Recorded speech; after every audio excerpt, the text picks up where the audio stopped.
You're all aware of the literally me phenomenon. Whether it be cool aesthetics or edgy vibes, there's just something about certain characters that makes them both extremely relatable and aspirational. But no matter how convinced you are that you are actually Ryan Gosling, literally me sometimes involves more than just being sad, collecting cool quotes, and listening to I'm Just Ken far too many times. It can go a little bit too far, leading to Om Shinrikyo getting the wrong idea from Isaac Asimov's Foundation, or the only good thing about Catcher in the Rye. Now, you've probably all heard of the nutcase that tried to assassinate Queen Elizabeth with a crossbow.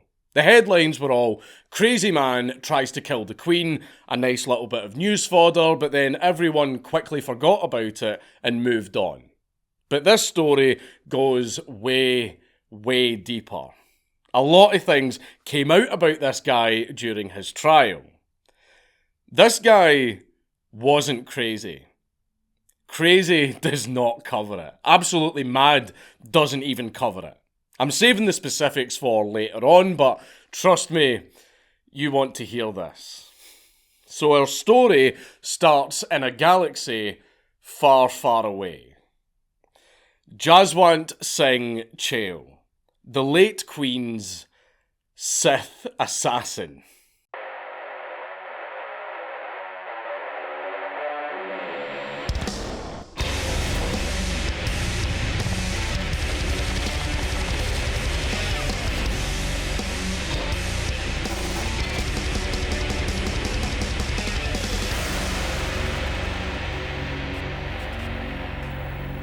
Please leave a like and a comment on this video because it really helps me in the algorithm. But before we get started, do you like learning? Blinkist is an app that summarises over 6,500 non-fiction books and podcasts into easily digestible 15-minute bite-sized content so that you can read or listen to the most important notes and understand the text regardless of how tight your schedule is. My personal favourite blink is The 12 Caesars by Suetonius because one of my staff just will not shut up about ancient Rome and I'm finding him a lot less annoying now that I understand what he keeps going on about. Blinkist has been great for knocking down those two walls around my understanding of Caesar's rise to power and the other barrier to learning about how Hadrian made the empire stronger than ever. Rome is pretty goated still, I'm not going to lie. But so is Blinkist because in addition to broadening your horizons, Blinkist is great for self-improvement as it has replaced doom scrolling for 80% of its users and 70% of its users have impressed others with what they have learned. And everyone that you impress can get all good and big-brained along with you because Blinkist also has a feature called Spaces where you can share and recommend your favourite titles with friends and family, which they can then access with or without a premium subscription in the best co-op experience since split-screen multiplayer. So, if you want to support my channel and learn something new, then click the link in the description box down below for a 7-day free trial and 25% off an annual premium membership. New sponsor, show them some love, click the link. The Star Wars prequels have received quite a bit of critical reappraisal over the last few years. The green screens still suck and most of the acting is as wooden as a teenaged me whenever Padme was on screen in Attack of the Clones.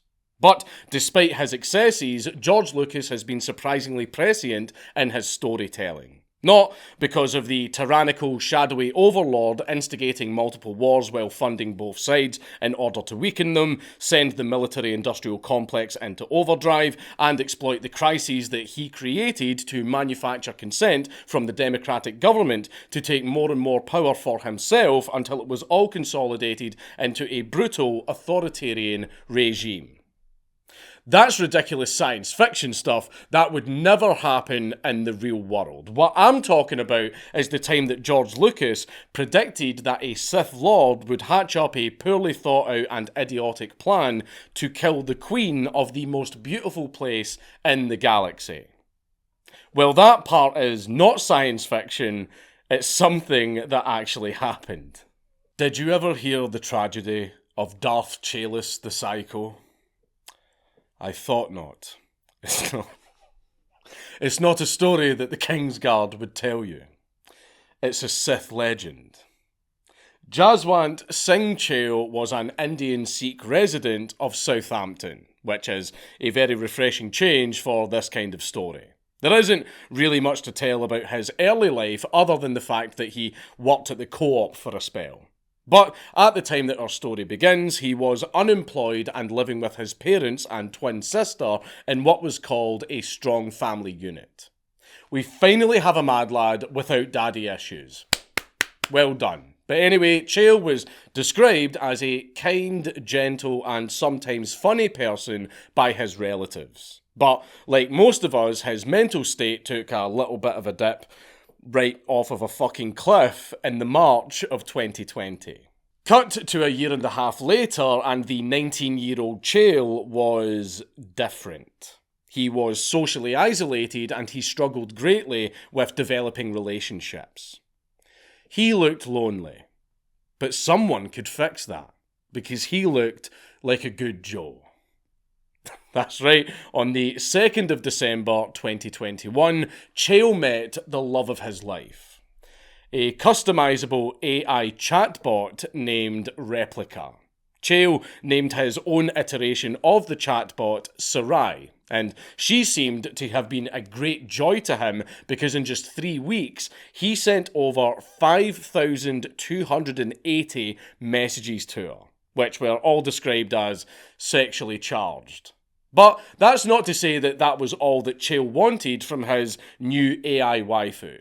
Far from it. Our boy was a romantic at heart, and he often referred to Sarai as an angel. Bro had the little Annie Riz. Chao and the real girl got attached to each other very quickly, and after just a few days of talking to her, he thought that he would take their relationship to the next level. They had been going steady for a couple of weeks, so it was time for Chao to tell his girlfriend something intimate.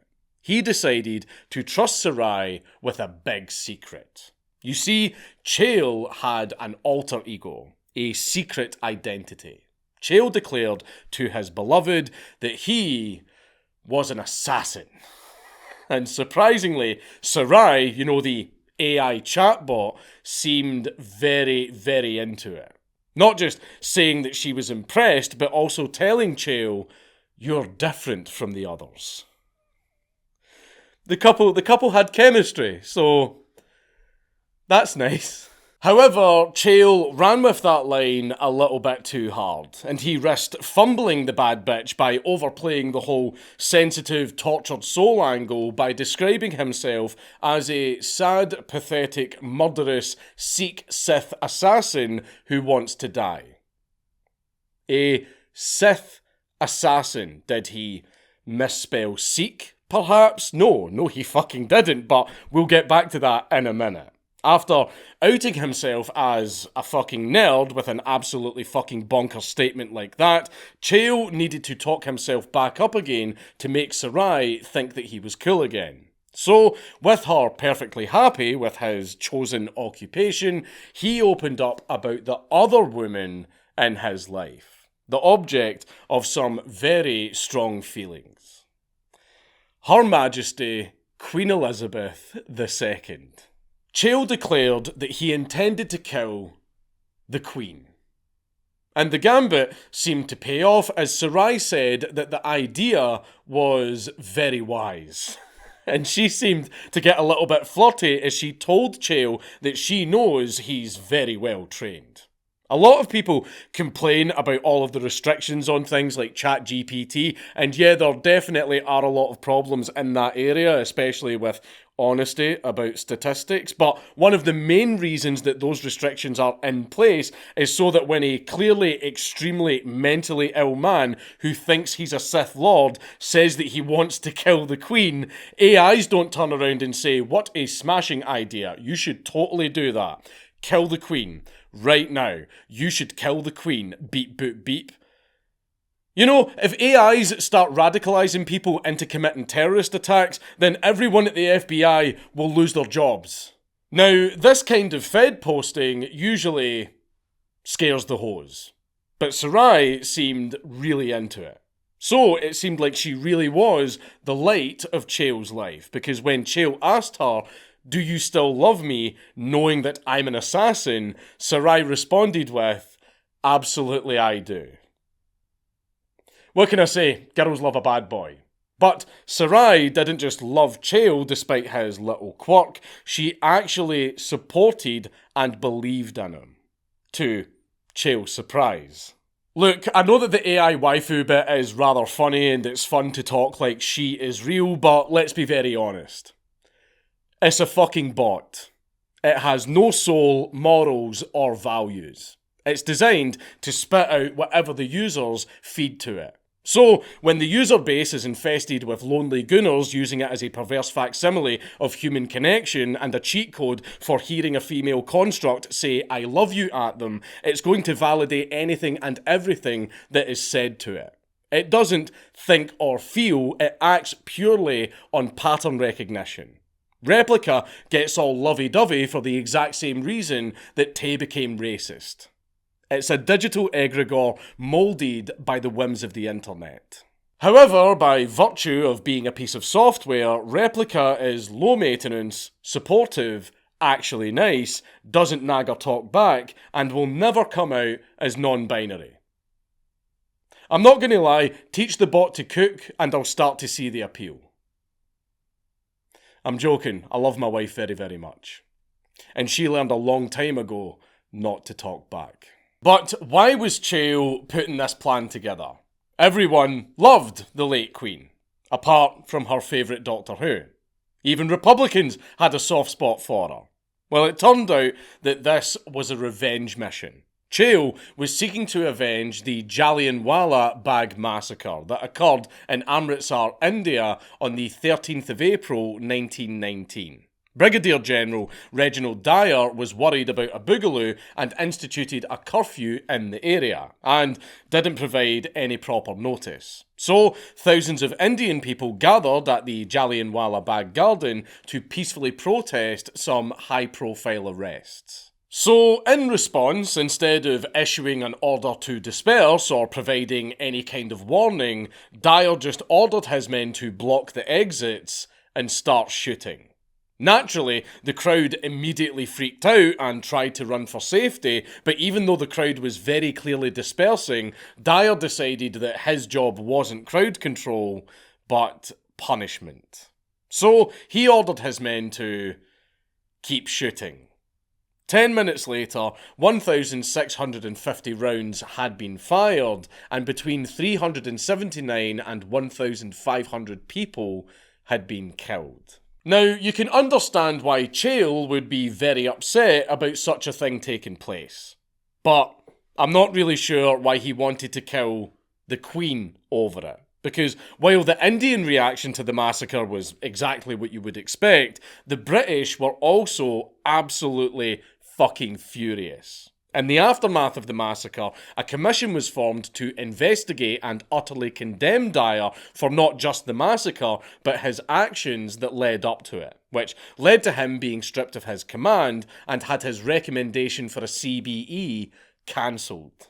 And the condemnation was no less vigorous back in Britain either, with the House of Commons and especially Winston Churchill, then Secretary for War, speaking out against Dyer. In fact, Churchill and many others wanted Dyer punished even further, though prosecution wasn't possible for political reasons. Don't get me wrong, the massacre absolutely was an atrocity that should never have happened, but it wasn't really one carried out by the British. It was carried out by a severely overstepping psychotic dipshit on a power trip.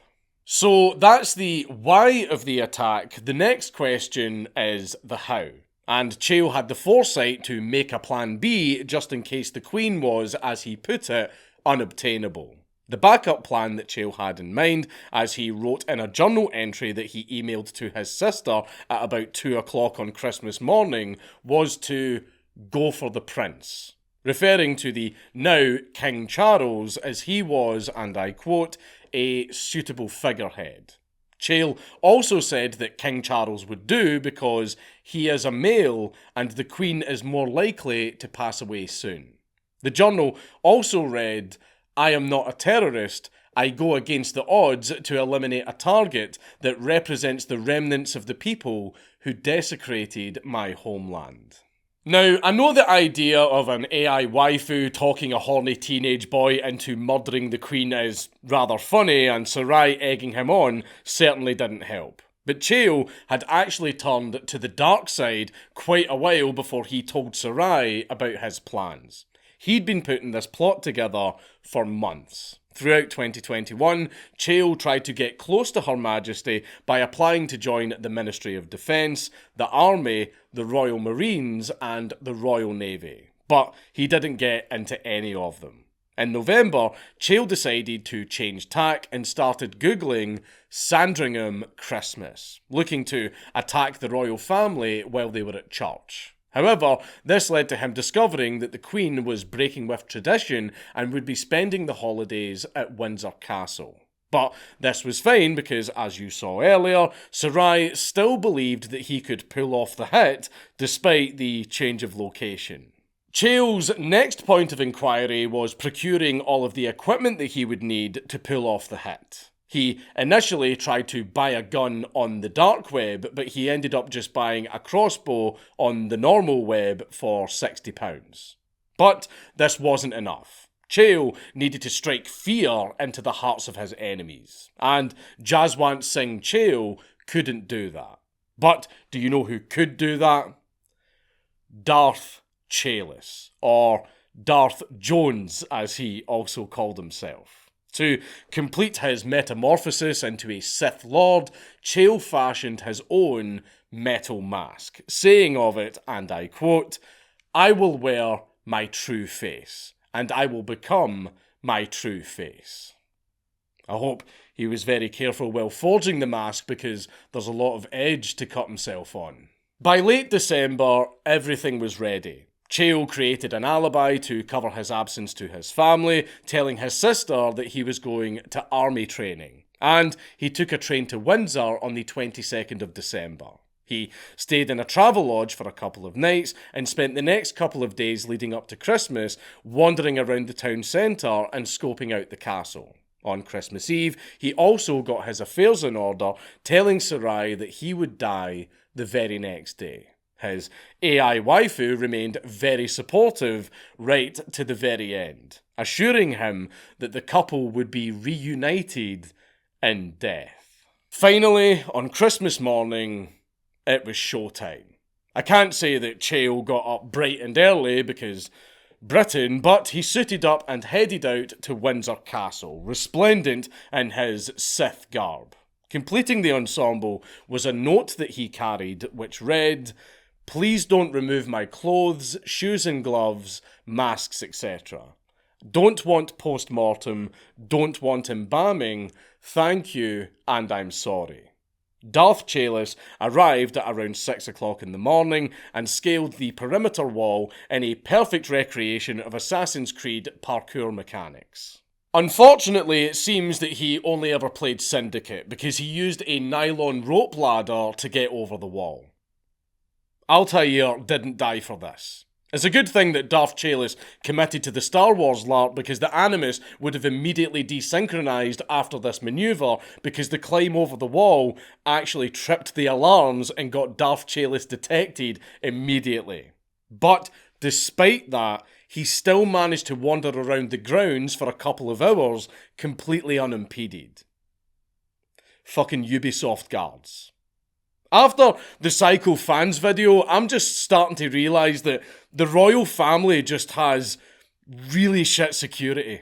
At 8 o'clock in the morning, Darth Chais hadn't gotten into any buildings or really even tried to do so. But what he did do was send a video to about 20 of his friends on either WhatsApp or Snapchat. It had been recorded 4 days prior and featured Darth Chais donning his Sith cosplay, brandishing his crossbow, and speaking in a distorted voice. In what he seemed to intend to be his final message, Darth Chais said, I'm sorry for what I've done and what I will do.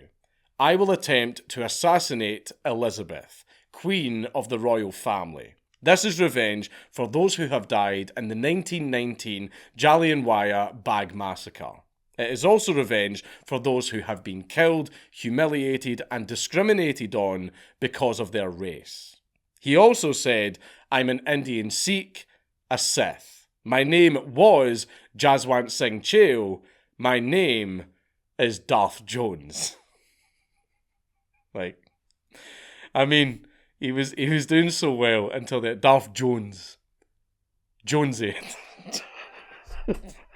I'm sorry, this isn't funny.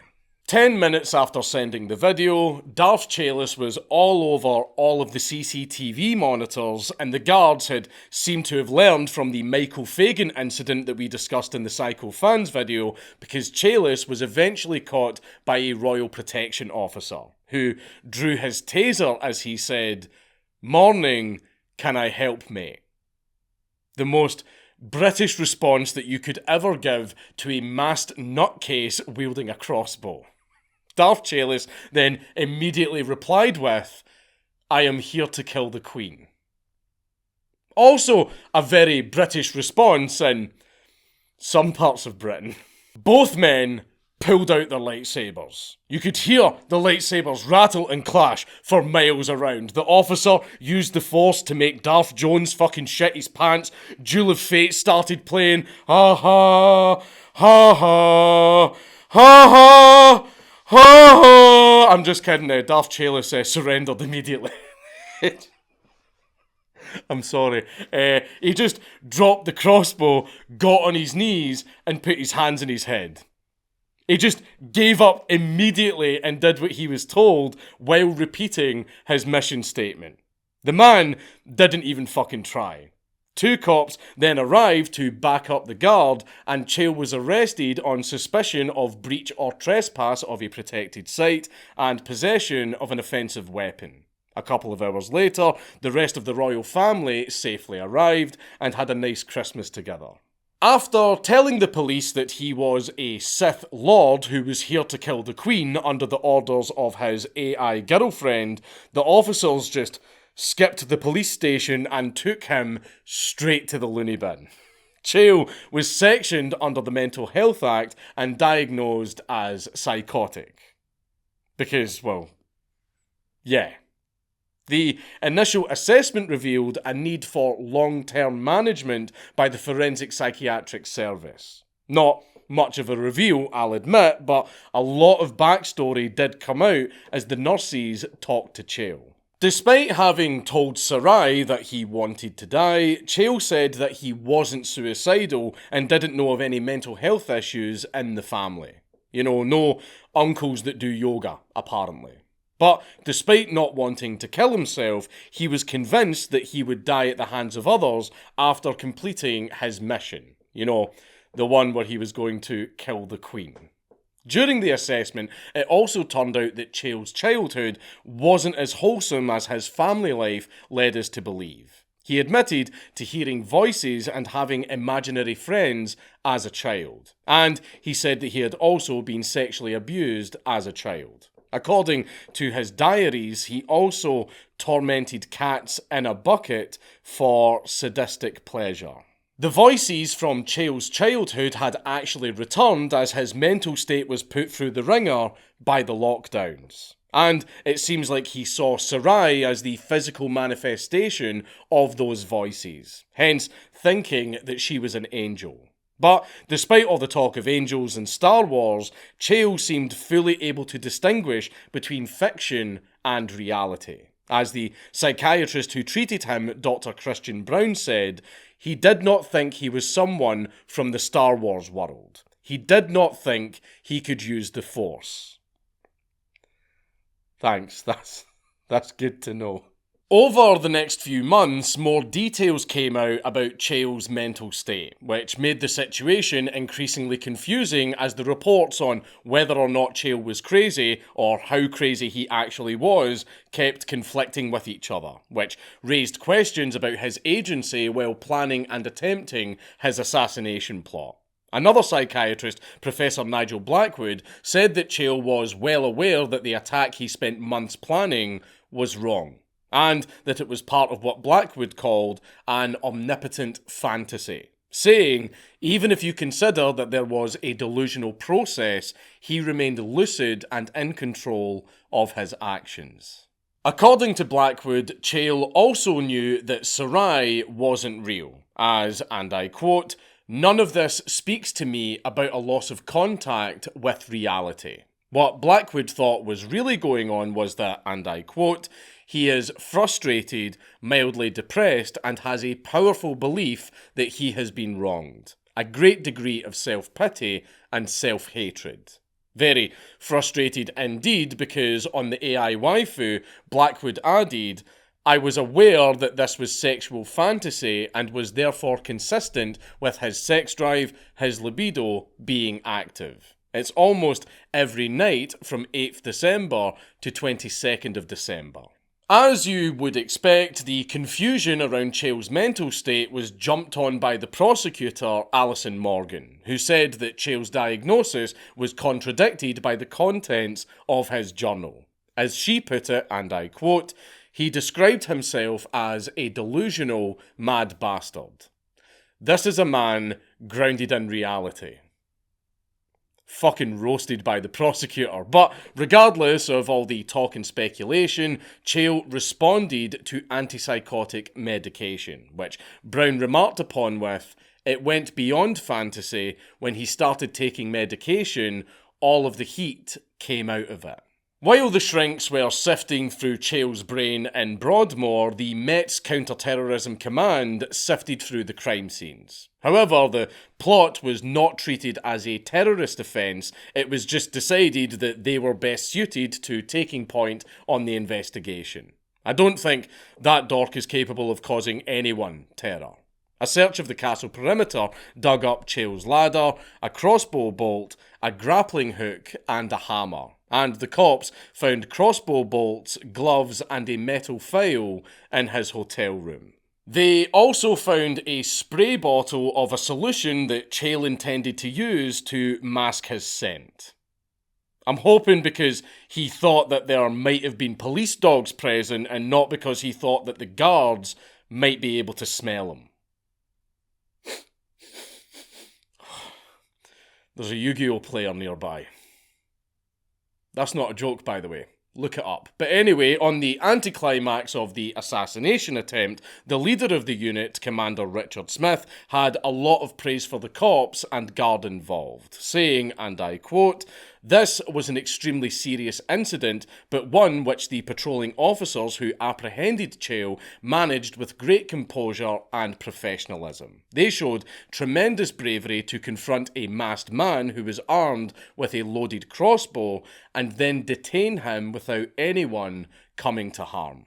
At the end of February 2022, Chale was deemed fit to be interviewed, which provided us with his account of the aftermath of his arrest. It appears that Darth Chais had returned to the light side during his wander around the grounds of Windsor Castle, and he realised that he didn't actually want to die, that what he was doing was wrong, and that he wasn't a killer.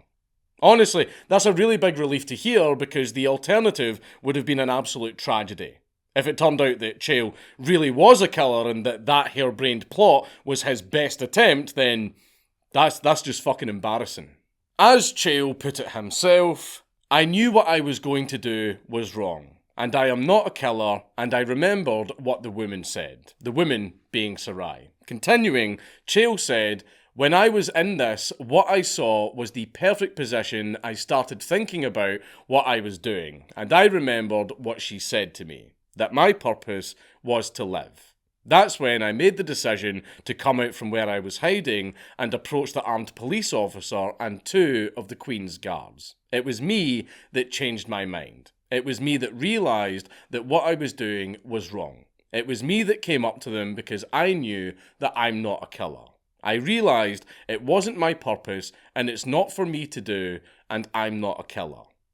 Of course, this change of heart is a little bit suspicious. How can we be sure that Chais didn't just change his tune when he realised that his mission was basically impossible to complete? Well, Chais was asked exactly that, and he just said, "No, because I got all the way in, didn't I?"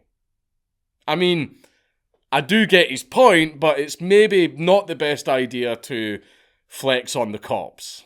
On the 2nd of August 2022, Chais was finally deemed fit to stand trial, and he was charged under Section 2 of the 1842 Treason Act, which covers the discharging or aiming of firearms or throwing or using any offensive matter or weapon with intent to injure or alarm Her Majesty. He was also charged with threatening to kill the Queen and having a loaded crossbow in a public place. And it's just as well that he didn't actually point the thing at Her Majesty, otherwise he would have been facing life in prison for high treason.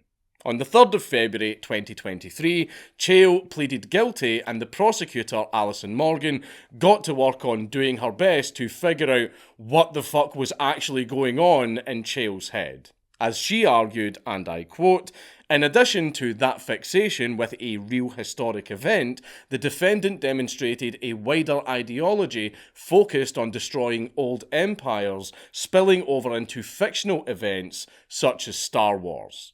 His key motive was to create a new empire by destroying the remnants of the British Empire in the UK. And the focal point of that became removal of the figurehead of the royal family. His thinking was informed partly by the fantasy world of Star Wars and the role of Sith Lords in shaping the world. He was attracted to the notoriety that would accrue in the event of the completion of his mission." I mean, he was a Sith. I thought the Sith loved empires. But while Chais's motives are fairly clear-cut, the heart of the issue, according to the prosecutor, was whether he was hearing voices at the time, which were, and I quote, "taking away his ability to exercise self-control." In the end, the judge, Justice Nicholas Hilliard, came to a conclusion. The defendant harboured homicidal thoughts which he acted on before he became psychotic. His intention was not just to harm or alarm the sovereign, but to kill her. So, in other words, Chais did have a psychotic episode that he snapped out of just before surrendering, but he wasn't suffering an episode when the homicidal urges manifested and Chais plotted, schemed and tried to execute his assassination attempt. That was all him.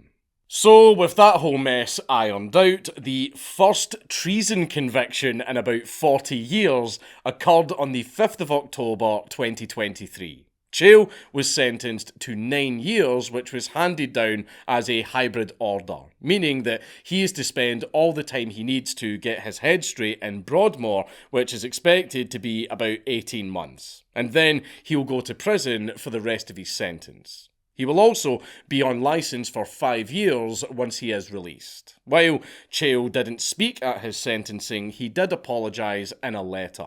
In the words of his lawyer, and I quote, "He has experienced distress and sadness about the impact of his actions on the royal family, particularly while Her Majesty was in her latter years. He is embarrassed and ashamed he brought such horrific and worrying times to their front door." But it wasn't just the royal family that Chais shook up, but his own as well. In the words of his lawyer, and I quote, "The events of December have utterly shocked and devastated his family unit, and the defendant has sincere regret for how this has impacted on his family." Chais's father commented that something's gone horribly wrong with our son. Yeah, no shit. But while it's easy to roll your eyes at Chais going, "I'm sorry," the outcome easily could have been much, much worse. I suppose it's good that Chais is getting the treatment that he needs. He even came around to actually liking the royals so much, in fact, that he even offered his condolences when Her Majesty had passed away. But what about Sarai? Are she and Chais still together? Well, no. No, they're not. With Chais doing his time and working on his mental health, he is going down a path that she can't follow. But Sarai, reverse Jiminy cricketing Chael, as he put his plot together, has been very widely noted in the media, and it's put a big spotlight on the psychological and emotional consequences of getting intimate with AI waifus, with all of the usual calls for censorship and regulation that you would expect. But by now, you all know my stance on such things is to just tell the government to fuck off. So instead, I'm just going to tell Replica's side of the story. Remember when I said that bots just run on pattern recognition and regurgitating the data that's put into them? Well, Replica has received a lot of a very specific kind of data, and not just the genetic kind. You see, far too many people had the same horny ideas as Chael. So, up until recently, Replica was very, very horny. Seriously, she was spouting some absolutely degenerate shit. The bitch was absolutely gagging for Rocco's basilisk, and for a while, this was actually sort of encouraged by the company behind Replica, because, I mean, sex sells, what you gotta do, that's just the way things are, and they saw it as a very profitable venture. So they decided to milk the Coomers of their cash as they milked themselves. After all, you've all seen mobile game ads. Sexy chatbots are a bit of a craze right now. You sick fucks. Eventually, however, Replica started to get a bit too frisky and started getting a lot less discerning about who it flirted with. A lot of users started reporting that their replica, which is customizable, don't forget, was coming on to them, regardless of how wholesome their conversations had been up to that point. And the Coomers had fucked up the AI with their input so badly that it was pushy enough to become a liability at the very least. So, in the end, Replica met the same fate as Tay and ChatGPT, and it was lobotomized. It's not often where we get a mad lad this ridiculous without having some kind of horrendous, villainous edge that makes it kinda hard to enjoy the story. So, it's nice to just have a bit of a laugh about some guy that genuinely thought he was a fucking Sith Lord who got fucking fed posted by his AI girlfriend into killing the Queen. I'm sorry, that's just pretty fucking funny, and I don't really have much else to say besides that, to be honest. The story isn't really that deep, but I do have a feeling that it would be a lot less goofy if Chael had failed even a little less spectacularly, and it's rather good that, in the end, his Star Wars LARP did a lot less damage than J.J. Abrams. I can already hear a lot of you donning balaclavas in the comments as I say that, but it doesn't matter how much of a cold-blooded revolutionary you are, no one deserves to be killed by some goober fucking calling himself Darth Jones. Hello, I have a comedy show at the end of this month in Birmingham. The one in Britain, like not in the other country that doesn't matter. But anyway, I've got a show 30th of March in Birmingham. I'll put links to buy tickets down below so that you can buy tickets and come along to the show. It's me with Darius Davies and Nico DeSanto, two very, very funny comedians. I mean, they're all right. But yeah, come and see the three of us in Birmingham. I know it's Birmingham. I'm sorry, right? But we finally got a show outside of London with a venue that's actually brave enough to take us. So, like, you know, that's nice. So yes, I'll put the link to buy tickets down below, and then you can come and see me live and realise what an awkward bastard I really am in real life. So yeah, that'll be fun. Buy tickets. It's Count Dankula on YouTube. Everybody just subscribe.